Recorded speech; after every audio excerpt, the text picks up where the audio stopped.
Hello, everyone, and welcome to episode 2 of the Racco Strength and Fitness podcast. Today, I'm going to be talking to you guys about an exercise called the squat. So, what is the squat? Obviously, it's most associated with leg day, but the squat is actually a full body exercise. We like to call these exercises compound or multi joint exercises. This is because it works out muscles around the hips, knees, and ankles in unison. Now, how do we set up for the squat? There's a lot of different factors that are going to change this from person to person because no two bodies are built exactly the same. So, depending on leg length, how your leg inserts into your hip, torso size, all these factors are going to dictate how you specifically set up for your squat. The first thing we're going to look at is foot position. Generally, this is going to be about shoulder width to slightly wider than shoulder width apart. But depending on certain variables such as leg length or your overall comfort with different stances, this is subject to change.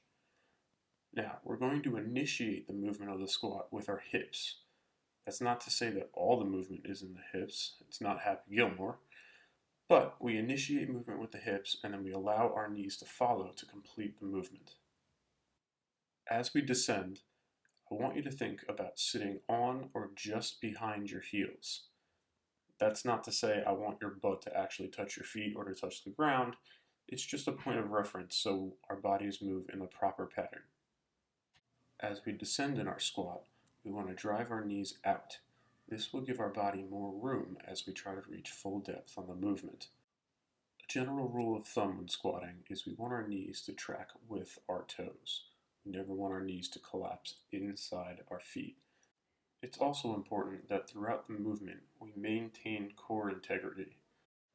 What this means is there's no rounding of our low back, our torso isn't collapsing forward, the bar isn't sliding up or down our back. We're maintaining a solid core all the way down and all the way up. Finally, depending on the type of weight we use, whether that be a kettlebell or dumbbell in a goblet squat or a barbell in a back squat, these variations will dictate the setup and execution of our squats. For example, a goblet squat or front squat will dictate that we need to be more upright throughout our squat, whereas a back squat will require a little more forward lean. Where can we do squats? The truth is you can do a squat anywhere in the gym, but different types of squats will require different areas that you need to work out in. For example, a front, back, or a Zercher squat using a barbell will most likely be done in a squat rack for safety purposes. A goblet squat, using a kettlebell or dumbbell as your weight, can be done pretty much anywhere, provided you have a safe space to work. Now maybe you're not ready for free weight squats just yet. Luckily, most gyms offer a variety of machines that can help assist you in your squat. These include, but are not limited to, a hack squat, belt squat, or leg press machine. Another way to get ample leg work in without necessarily using heavy weights on your back would be isolateral training.